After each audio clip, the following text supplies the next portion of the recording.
What's up, guys? LQ here with the LQ review, and I'm sitting in my red chair and just wanting to get caught up on some stuff.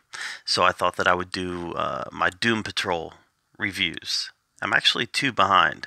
I haven't reviewed Flex Patrol yet, and I haven't reviewed Penultimate Patrol yet. So I'm just going to do both of them right here at once. Knock them both out. Flex Patrol and Penultimate Patrol. So I love the character of Flex Mentallo. Out of all kind of the let's face it, the Doom Patrol characters are B characters, but out of all of the kind of C characters that they've introduced this season, like the Beard Hunter, Kipling, those types of characters that they've introduced, Danny the Street, I think Flex Mentallo might actually be my favorite. So Flex has this really kind of interesting, old school kind of strongman 1930s type vibe to him, right? He's that type of character. He's got that 1930s strongman look. I never got exactly what his power types are, though. Seems like he can open up doorways, seems like he can manipulate feelings, seems like he's super strong. So as far as a clear definition on what his power set is, I never really received that. I didn't get that, but I'm not, I don't have a stack of Flex Mentallo comics sitting in my man cave downstairs. I've got a few Doom Patrol ones, but I'm not even that well versed on Doom Patrol. I just love the show. So I don't have a lot of background with Flex Mentallo.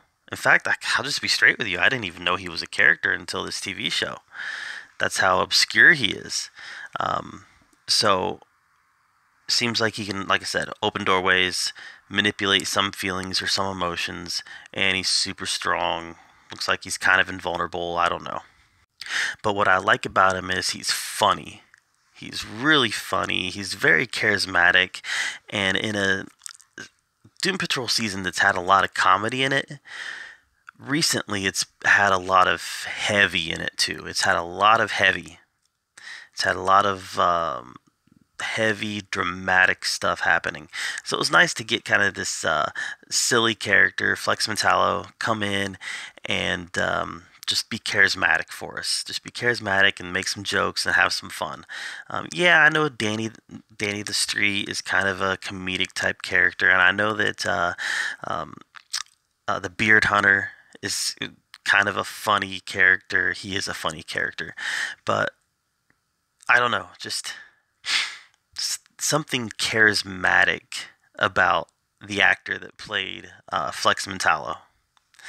That kind of some, I don't know if I want to say like rock qualities, but maybe like who's the actor that plays Kronk? Patrick Warburton. Yeah, Patrick Warburton. Kind of some of those Patrick Warburton qualities, like clueless charisma, is how I would kind of describe it. Like 90s Brendan Fraser. Clueless charisma, I think, is a good way to go about it. So Flex Mentallo is a great character that we got introduced to during the Flex Patrol episode, and he, his role spilled right over into the Penultimate Patrol episode. Why do I have such a hard time saying Penultimate Patrol? I don't know, but obviously his role spilled over into that. The Doom Patrol decides that they're going to go save the Chief. They know where he is. They're going to go save him. And they decide that Mr. Nobody is actually hiding the Chief in the white spaces on the comic book. The spaces between the panels, the spaces between the artwork. And that's where Mr. Nobody's hiding the Chief. And they get Flex to open up a portal to the white spaces. And that's where they find Mr. Nobody. And there's this really nice scene where he splits them all up. He splits them all up to do some kind of psychological warfare on them. Takes them back to their past, allows them to, says, you get to stay here forever if you just leave me alone. If you just let me have the chief, you get to stay in your happy past forever. But they all have that moment of, this is a hero moment. This is a hero moment. Finally, we're getting some hero moments in Doom Patrol, which we've had great moments in Doom Patrol. It's been a great series, but we haven't had a whole lot of hero moments. So in these moments, each hero is able to look at their past that they've been presented to them and say, this isn't right. I wasn't happy here. I found happiness with my new family.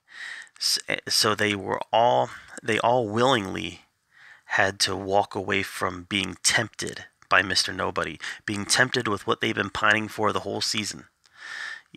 Larry being tempted by his former lover, being tempted by possibly having his family back, by not getting horribly scarred.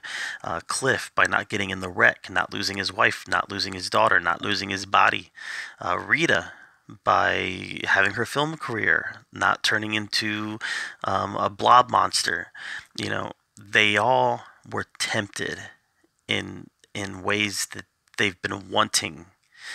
They were being given what they've been wanting. And they all were able to say no to it and say, we're not going to take this temptation. We're not going to take this, what you're offering. We're going to come after you. We're going to fight you. That's a hero moment. That's a hero moment, and it's the first major hero moment that we've had in Doom Patrol. And that's not a bad thing. I'm not criticizing Doom Patrol for not having those things. But we finally had that moment where they all came together and said, we're going to fight. We're going to fight for good. We're going to fight for the chief. And then they defeat Mr. Nobody. They defeat Mr. Nobody in the white space. Basically, Cyborg just blows him away. And he disintegrates. Very anticlimactic. And then we cut a little bit into the future, and we see that the Doom Patrol has come together as a team, and that they are taking care of threats worldwide. And wait a second. There's a threat that they go to respond to. And it turns out it's a giant robot that's terrorizing people on a hill. And this giant robot actually kills the Doom Patrol. Yes, it kills everybody, except for the chief. As the chief watches on in horror, this robot kills them. And then all of a sudden, we're in the past. It's Groundhog Day. We're watching what we've already watched. They find the robot kills them again. And then it's Groundhog Day. It's over and over and over again. We see this robot kill the Doom Patrol, and while the chief looks on. So definitely a Groundhog Day type thing. And we find out that Mr. Nobody actually has him in a loop. He's making the chief watch his family get killed over and over and over and over again. And we actually come to realize that Mr. Nobody's manipulating things. He didn't get killed. He's manipulating things. He is forcing them to die over and over again, and he's forcing the chief to watch. So how do they get out of this loop? Well, Mr. Nobody says the truth will set you free. The chief has an awful truth that the Doom Patrol doesn't know about. What is it? After some coercing from Mr. Nobody, we actually learn that the chief is responsible for the accident that each one of them were in that caused them to become the monsters that they are. And then that's going to lead us into the final episode. Kind of a ballsy way to end the episode, the penultimate episode. Painting the chief as a bad guy, or at least as a guy who's made a lot of questionable decisions. Loved it. I love that direction. I love the fact that they were doing something risky with the chief, doing something risky with the characters. The whole season has been risky, so why would you stop now?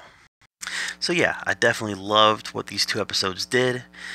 I loved the new characters. I loved how they kind of brought a bunch of old characters back. The Beard Hunter was back for a while. Danny the Street was back. Bringing some closure to the Cyborg storyline. They're definitely wrapping up some storylines, which I appreciate, because Titans didn't do a very good job. As much as I love Titans, they didn't do a very good job of wrapping up all of their storylines. But I will be remiss if I don't talk about that scene in Penultimate Patrol when Flex Mentallo was trying to open up a portal to the white spaces. It was hilarious. I'm not going to say what happens for those who haven't seen it yet. It was one of the funniest bits of TV I've seen, maybe ever. It was hilarious. I was just laughing and laughing, and usually like juvenile humor makes me like roll my eyes, but this was juvenile humor done brilliantly, and I really appreciated it. It was really funny. So I know that if I didn't mention that, somebody was going to say, "You didn't even talk about that scene." Yeah, I loved it. It was hilarious. It was also nice to see the return of Animal, Vegetable, Mineral Man. They had another scene with him that was just played for laughs. It was very brief, but like I said, it was played for laughs. It was comedy, and it was nice to see them continue to play with that thread. So Animal, Vegetable, Mineral Man, he does pop up again, and he'll probably pop up again, if not this season, in the next season. So. Alright everybody, sorry I fell behind with my Doom Patrol reviews. Like I said, I started a new job, and I've been doing some track stuff. We've had districts, conference, we got regionals this week, so I've been really busy this week just trying to stay on top of everything. But I have watched the last two Doom Patrols. I am caught up now, and can't wait to see the season finale on Friday. Friday. So I'll be getting that one up Friday. Trust me, because I can't wait to see this. Alright, you guys, I'm LQ. This is the LQ Review. Thank you so much for being here while we talk about Doom Patrol and all the other geeky, nerdy stuff that we love to talk about. Until next time, we'll see you later.